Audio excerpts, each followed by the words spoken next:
Vaya por favor a su Biblia al Evangelio de Marcos. Hoy vamos a completar el capítulo 1 que comenzamos a estudiar hace ya algunos días atrás.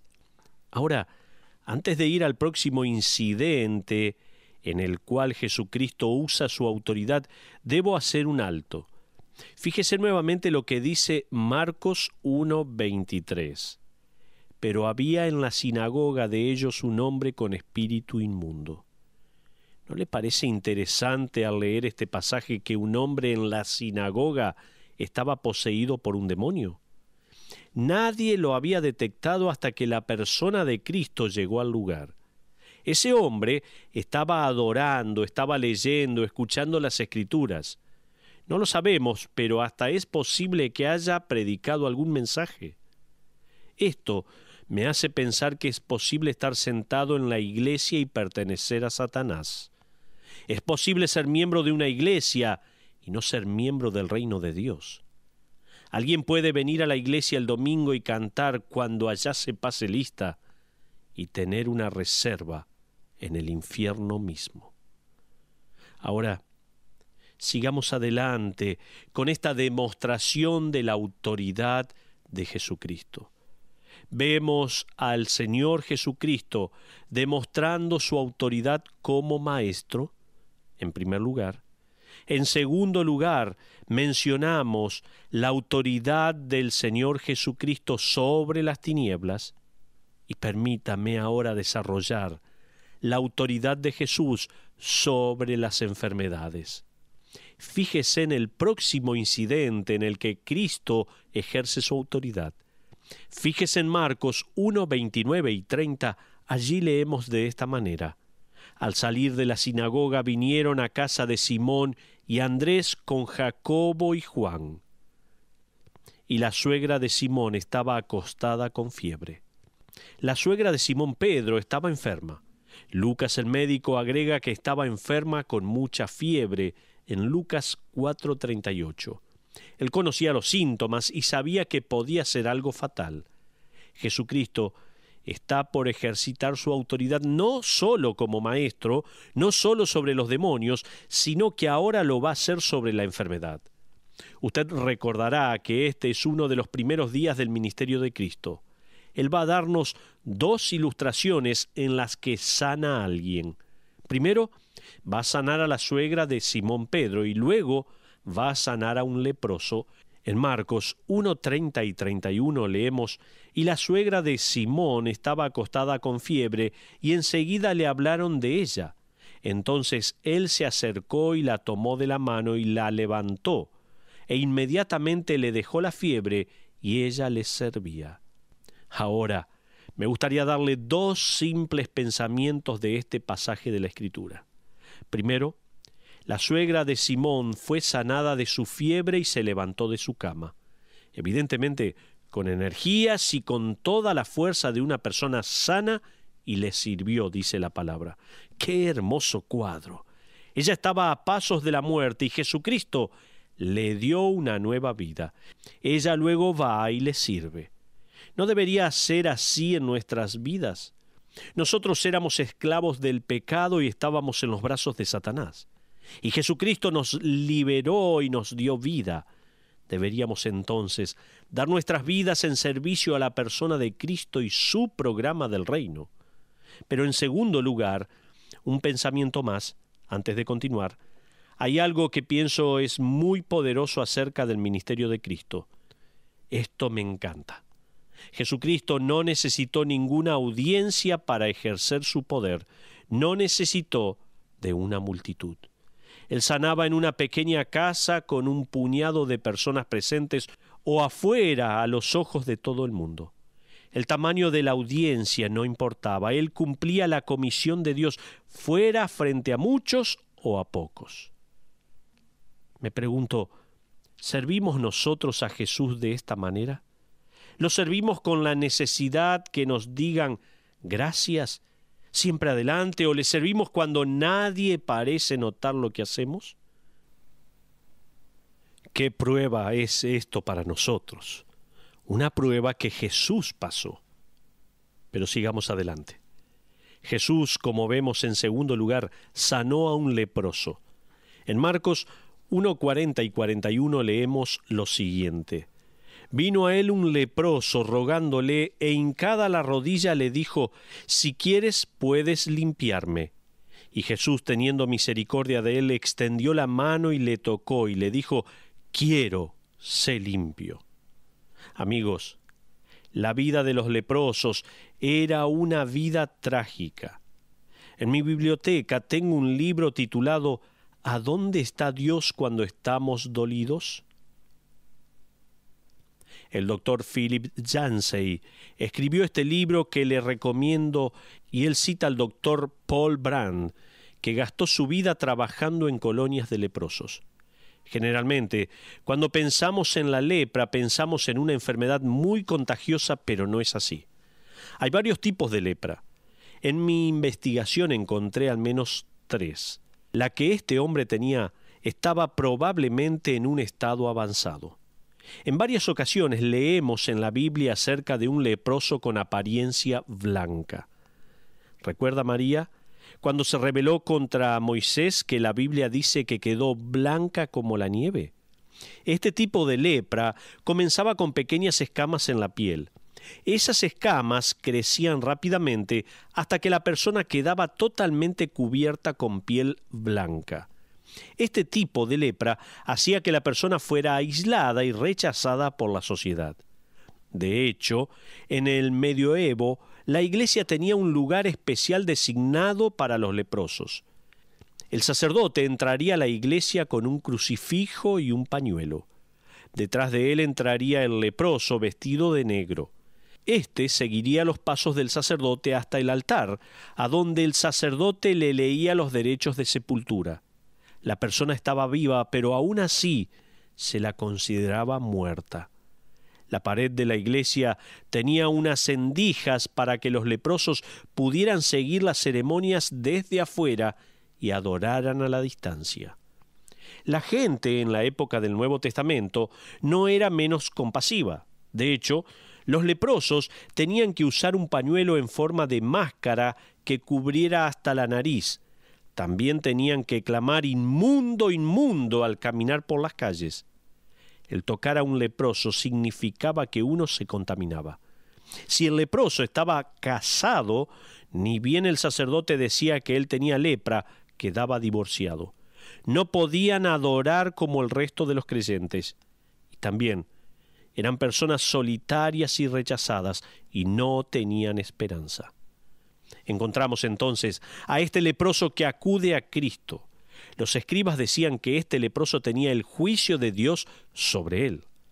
Ahora fíjese lo que sucede en Marcos 1, 41 y 42. Él tiene en verdad el dedo de Dios sobre él. Dice, y Jesús, teniendo misericordia de él, extendió la mano y le tocó y le dijo, quiero, sé limpio. Y así que él hubo hablado, al instante la lepra se fue de aquél y quedó limpio. Él tenía una enfermedad incurable, pero es curado por Jesús. Ahora algo fascinante sucede en el versículo 44. Allí leemos, y le dijo, mira, no digas a nadie nada, sino ve, muéstrate al sacerdote y ofrece por tu purificación lo que Moisés mandó, para testimonio a ellos. En otras palabras, si un leproso era limpiado de alguna manera, tenía que llevar 2 pájaros al sacerdote. A uno se lo mataba y se derramaba la sangre en una vasija. Luego tomaba el ave que estaba con vida, la mojaban con la sangre del ave muerta y la dejaban en libertad. Ese era el cuadro que ilustraba que el leproso había sido limpio y había hecho el sacrificio. Jesucristo dijo, ve, muéstrate ante el sacerdote como mandó Moisés. Tenga en mente que en esa época aún estaban bajo la ley mosaica, esto hasta que Cristo murió. Luego en Marcos 1:45 leemos, pero oído él, comenzó a publicarlo mucho y a divulgar el hecho, de manera que ya Jesús no podía entrar abiertamente en la ciudad. Jesús dijo, mira, No estoy listo para proclamar abiertamente que soy el Mesías. No estoy listo para declarar abiertamente lo que vine a hacer. Si tú vas y le dices a todo el mundo acerca de esto, las multitudes vendrán a mí y las colonias de leprosos quedarán vacías. Eso me impedirá ir a la sinagoga. Entonces Jesús le pide al hombre que no diga nada, sino que vaya ante el sacerdote. Pero el hombre sale a la calle y clama a dos voces lo que ha sucedido, le cuenta a todos las buenas noticias. Este es un desafío para nosotros. A este hombre se le indicó que se quedara callado y él va y da las noticias. A nosotros se nos mandó que diéramos las buenas nuevas al mundo y nos quedamos callados. Me pregunto, si nosotros tuviéramos lepra o tuviéramos alguna enfermedad con una fiebre severa y Cristo nos sanara tocándonos con su mano, ¿nos quedaríamos callados? ¿Podemos hacer otra cosa que no sea dar las buenas nuevas que Cristo hizo y hace la diferencia y que nos ha dado una vida que vale la pena vivir? ¿No tendríamos que ir y compartirlo? Pero déjeme mostrarle la fuente de la autoridad de Cristo. Ahora, con este pensamiento acerca de la autoridad, en lo que resta del capítulo, me gustaría ir un poco más allá y profundizar en Marcos 1:35 al 39.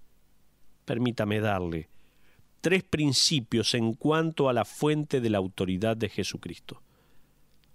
Tome nota. Marcos 1:35 al 39. 3 principios en cuanto a la fuente de autoridad de Cristo. En primer lugar, Jesucristo fue diligente con su devoción. Fíjese lo que dice Marcos 1:35. Levantándose muy de mañana, siendo aún muy oscuro, salió y se fue a un lugar desierto y allí oraba. Ahora, regresemos en el tiempo por un momento. Jesús se debe haber ido a dormir a eso de las 10 de la noche o quizás a las 9 para poder levantarse antes que saliera el sol y orar. Tenga en cuenta que el día anterior fue tal vez el día más frenético en la vida del Señor Jesús. En el día anterior en el que Él se levantase tan temprano, el pueblo entero había estado a la puerta de Pedro y Jesús había sanado a muchísimas personas. Solo tenemos 2 instancias de este pasaje. Él había predicado en la sinagoga y probablemente predicó en más de una sinagoga en el día de reposo. Luego, ni bien aparecieron las estrellas en el cielo según la ley, era allí cuando el día de reposo terminaba. La gente le trajo sus enfermos. Todo el pueblo trajo a sus enfermos para que Él los sanara. Jesús debe haber estado muy cansado, exhausto. Aún así, Él se levanta temprano en la mañana siguiente para orar. Él era diligente en su devoción. Eso era la fuente de su autoridad. En segundo lugar, Jesús era consistente con su prioridad. Fíjese en Marcos 1:36. Allí leemos: y le buscó Simón y los que con él estaban. La palabra buscó puede traducirse buscó detrás de sus pasos o buscó intensamente. ¿A dónde fue Jesús? Tenemos a toda esta gente buscándole. Jesús está orando, pero Simón y el resto van en su búsqueda. Fíjese en el versículo 37, y hallándole le dijeron: todos te buscan. Probablemente ellos estaban sin aliento y entusiasmados, diciendo: ¿qué haces aquí orando solo? Todo el mundo te busca. Continuemos con el versículo 38. Ahora miren lo que dice. Él les dijo: vamos a los lugares vecinos para que predique también allí, porque para esto he venido. Ahora usted dirá: un momento, ¿no es cruel eso? ¿No es poco sensible que Jesús, teniendo la habilidad de sanar, deje a personas enfermas en este pueblo? ¿No es cruel de su parte irse a otro pueblo cuando la gente ruega por verlo? ¿Por qué hizo esto? Porque Él no vino a esta tierra a sanar. Él vino y sanó a muchos para probar que era el Hijo de Dios, tal como dice el apóstol en Hechos 2:22. Jesús Nazareno, varón aprobado por Dios entre vosotros con las maravillas, prodigios y señales que Dios hizo entre vosotros por medio de él, como vosotros mismos sabéis. La prioridad de Jesús era la de presentar el reino al mundo. Él predicaba el evangelio del reino, así que sanar no era su prioridad. Jesucristo pudo haber abierto un local y atendido a los enfermos, cobrando algunos denarios a los que querían verle. Todo lo que necesitaba hacer era tocarlos.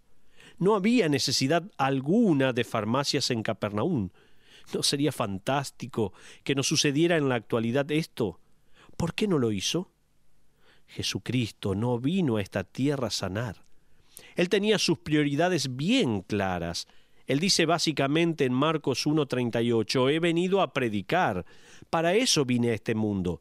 Si todos los hombres me buscaran, pero no todos los hombres me han escuchado. Hay personas en aquel pueblo y en aquel otro que aún no han escuchado. Sí, voy a sanar a algunos para probar que mi origen es sobrenatural, pero voy a predicar el Evangelio para que vengan en pos de mí. Esa era la misión de Jesús. ¿Sabe cuál es uno de los problemas más grandes en nuestras vidas? La falta de habilidad para determinar prioridades. Pienso que esa es una de las batallas que debemos de enfrentar. ¿Cuál es nuestra prioridad? Hace poco un hombre me dijo que en una reunión de hombres de negocios se llevó a cabo una encuesta en la que se les preguntó, ¿qué es importante para usted? Todos se reclinaron, tal vez se rascaron la cabeza y dijeron, a ver, mi trabajo, mi esposa, mis hijos. Mi trabajo, mi esposa, mis hijos. ¿Cuál está primero? El trabajo. ¿Cuántos tienen esta prioridad? El trabajo. Ahora, desde luego no eran creyentes, así que Dios ni siquiera estaba en el horizonte de estas personas. Pero si usted conoce a Dios por medio de Cristo, Él está primero. Luego está su esposa y sus hijos, y recién después su trabajo, que es el medio para un fin. El trabajo es simplemente poner el pan en la mesa para que usted pueda, al igual que Cristo, predicar el Evangelio del Reino. Ahora, ¿dónde están sus prioridades? ¿Cómo son sus prioridades? Pero, por último, en tercer lugar, Jesús era urgente con su misión. Él era diligente con su devoción, le dije, o sea, su vida de oración. Era consistente con sus prioridades. Y por último, vemos que era urgente con su misión, su vida pública. Jesucristo vivió con un sentido de urgencia. No puedo imaginar lo que pasaba por su mente al ver a las personas y servirlas. Sin embargo, al estudiar este pasaje recibí un poco más de luz. Descubrí que las sinagogas de aquellos días, por ley, tenían que ser edificadas mirando hacia el oeste, de manera que los que estaban sentados miraban hacia el oeste y los que hablaban hacia el este, hacia la ciudad de Jerusalén. Cada vez que Jesús se ponía de pie para hablar, él miraba hacia Jerusalén. Esa era la ciudad en la cual moriría. Esa era la ciudad en la cual sería crucificado. Cada vez que se paraba para hablar, él vería la ciudad en la cual moriría por los hombres. Y aún así, él nunca se distraía. Él era urgente y aplicado con su misión. Pero como conclusión, la autoridad de Jesús para nosotros.